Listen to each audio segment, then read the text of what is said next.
I never thought my perfect life would unravel over a single phone call. It was Jessica, my best friend since our NYU days. "Sarah, I need a place to crash," she said, her voice trembling. I was sitting in my Seattle home office, surrounded by marketing reports. "Jess, what happened?" "Lost my job at the LA agency. Can't make rent." My heart ached for her. Jessica had always been the wild one, the friend who made college memorable. I glanced at the family photo on my desk. Me, my husband Mike, our golden retriever Max. We had the space, the stability, everything Jessica lacked. "Come stay with us," I said without hesitation. Mike wouldn't mind. He was the most understanding husband in tech. Senior engineer at Amazon, he spent his days solving complex problems. Our marriage was built on trust and communication. Or so I thought. Jessica arrived 3 days later, her designer suitcases matching her perfectly styled hair. Even in crisis, she looked like she'd stepped off a magazine cover. Mike helped carry her bags to our guest room, ever the gentleman. "Thanks, Mike," Jessica winked. Sarah's lucky to have such a strong man around. I didn't notice the way her hand lingered on his arm. The first week was like a reunion. Late-night wine sessions, reminiscing about college adventures. Mike would find us laughing on the couch, inside jokes flowing freely. He'd smile, grab his laptop, and head upstairs to work. Such a good sport, I thought. But Jessica's temporary stay stretched into weeks. Her job search consisted mainly of scrolling Instagram. Shopping bags began piling up in the guest room. I noticed the credit card bills but said nothing. She was family, after all. One morning, I found her in our kitchen wearing yoga pants and a crop top. "Morning, Sarah. Just made Mike his favorite smoothie." I paused. "How do you know his favorite smoothie?" She shrugged. "We chat in the mornings. He's such an early bird, like me." Something flickered in my chest. Uncertainty? No, Jessica was my best friend. She'd been there through everything. The brutal breakups in college. The night I met Mike at that tech mixer. My wedding day, where she was maid of honor. Besides, I had a secret plan. One that required Jessica's help. It started during our third wine night. "Sarah, honey, when's the last time you really lived?" I blinked at her. "What do you mean?" "You and Mike, so traditional, so vanilla." The wine made her words buzz in my head. "Have you ever thought about opening things up?" My cheeks flushed. "Like an open marriage?" Jessica leaned forward, eyes sparkling. The poly scene in Seattle is huge, especially in tech. I'd been curious, but Mike was so conventional. He'd never agree, I sighed. Jessica's smile turned mischievous. "Unless we give him a reason to consider it." The plan formed that night, fueled by Cabernet. Jessica would flirt, tempt him just enough. Show him the EXE. Excitement he was missing. Then I'd suggest opening our marriage. He'd see the benefits, the possibilities. It was perfect. Or so I thought. Jessica took to her role with enthusiasm. Yoga pants got tighter, necklines lower. She'd touch Mike's shoulder during movie nights. Ask for his help with her broken laptop. Mike remained polite but distant. Until my Chicago business trip. "You sure you'll be okay?" I asked, packing my suitcase. "Don't worry," Jessica smiled. "I'll take good care of everything." I kissed Mike goodbye, excitement bubbling. Soon, our marriage would evolve. Become something more exciting, more modern. I spent 3 days in conference rooms. PowerPoint presentations blurred together. My phone buzzed constantly with updates from Jessica. Operation Temptation in progress, smiling face with horns. Wearing his favorite color today, kiss mark. Making progress. He's definitely curious fire. I smiled, imagining our future. The freedom, the adventures ahead. But when I returned home, something was off. Mike's jaw was set, his eyes cold. Jessica wouldn't meet my gaze. "We need to talk," Mike said. My heart raced. Was this it? Had our plan worked? I followed him to his home office. He closed the door, turned to face me. "Want to explain these?" He held up his phone. Text messages filled the screen. Our messages. Mine and Jessica's. Every detail of our plan exposed. My stomach dropped. "Mike, I can explain dash." "Explain what?" His voice was ice. "How you and Jessica plotted to manipulate me. How you used our marriage as a game." Tears welled in my eyes. "I just wanted to explore something new dash." "By having your friend try to seduce me?" He played a video. Jessica in his office, wearing his shirt. Him firmly rejecting her advances. Recording everything. My perfect plan crumbled. "Mike, please dash. I want her out. Tonight." "And Sarah?" His eyes met mine. "I don't even know who you are anymore." I ran from his office. Found Jessica packing frantically. "This is your fault." I screamed. "You pushed too hard." She whirled on me. "My fault? This was your idea. You wanted to spice up your boring marriage. Don't blame me for your messed up fantasies." She grabbed her designer bags. Stormed out without goodbye. Leaving me alone with the wreckage. Mike slept in the guest room that night. I lay awake in our bed. Wondering how I'd destroyed everything. For a fantasy. A stupid, wine-soaked dream. The next morning, divorce papers appeared on the kitchen counter. Mike had already left for work. His wedding ring sat beside them. I collapsed into a chair. Stared at the documents through tears. How had my perfect life shattered so completely? My phone buzzed. Jessica. I declined the call. Some friendships aren't worth saving. Some mistakes can't be undone. The Seattle rain pounded against the windows, matching the tears on my face.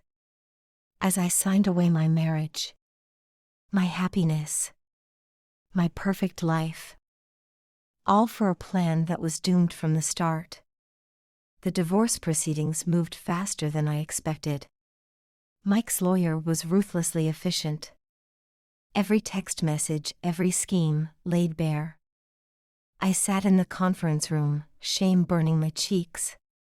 My own lawyer looked disgusted. "Mrs. Anderson, these messages are problematic." That's what they called conspiracy now, problematic. Mike wouldn't look at me during mediation. His Amazon stock options were split evenly. The house would be sold. Fair and clean, like surgery. Jessica tried calling daily. I blocked her number. Blocked her on Instagram.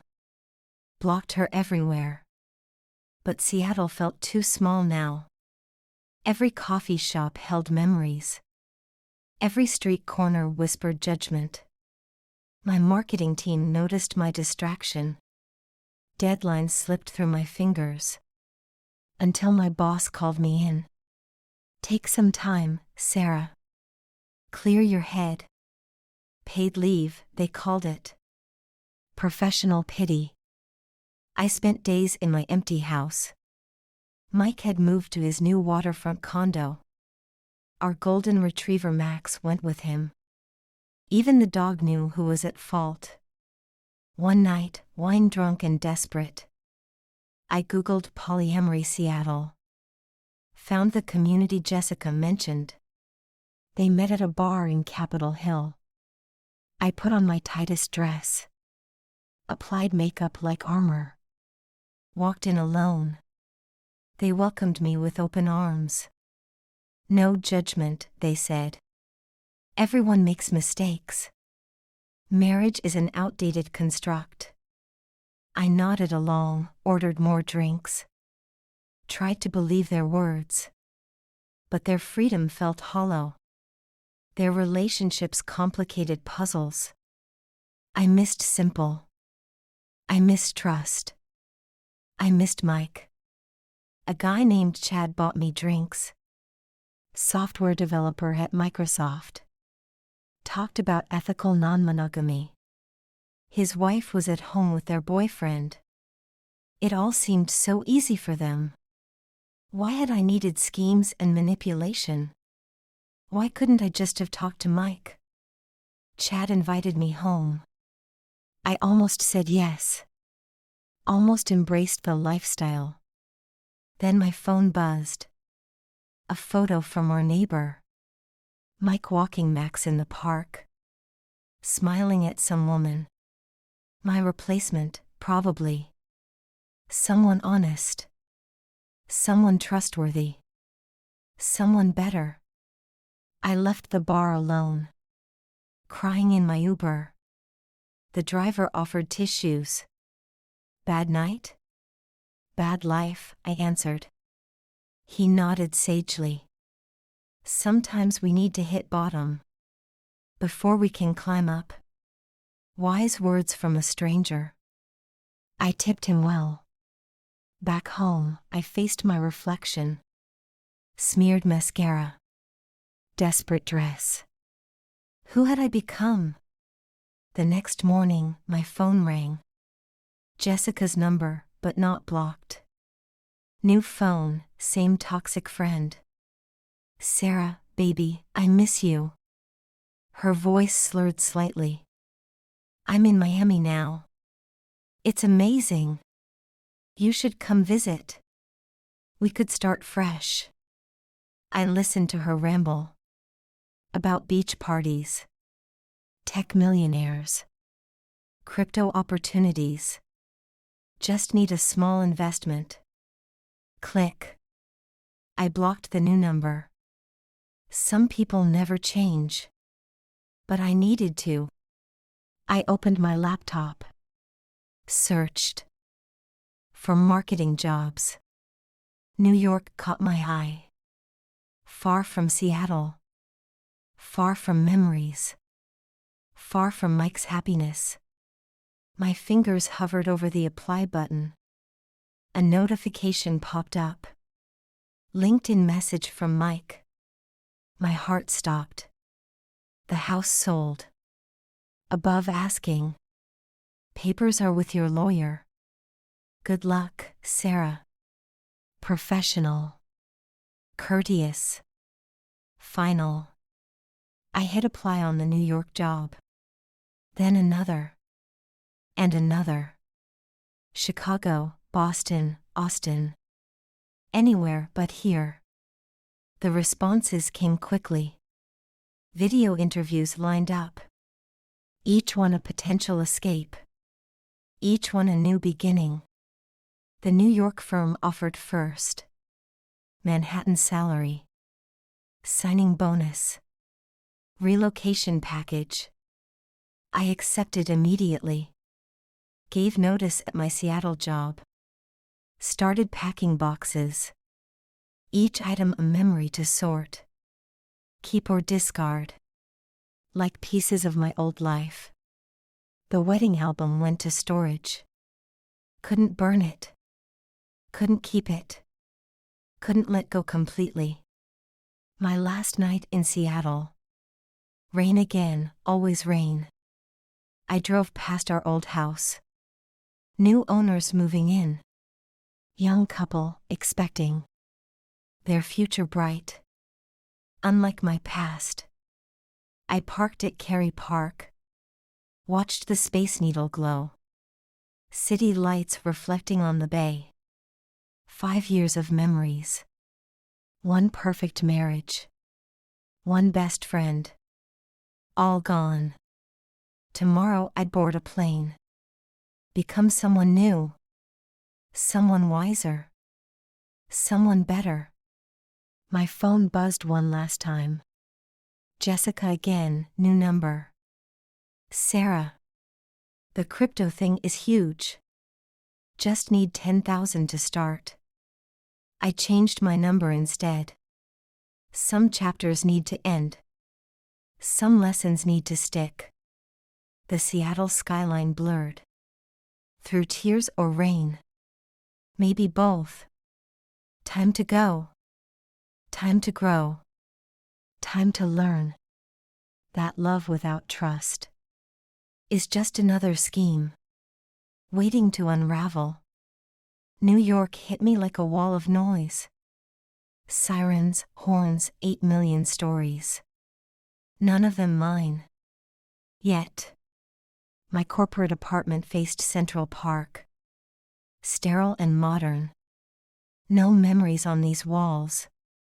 No echoes of laughter. No traces of Mike.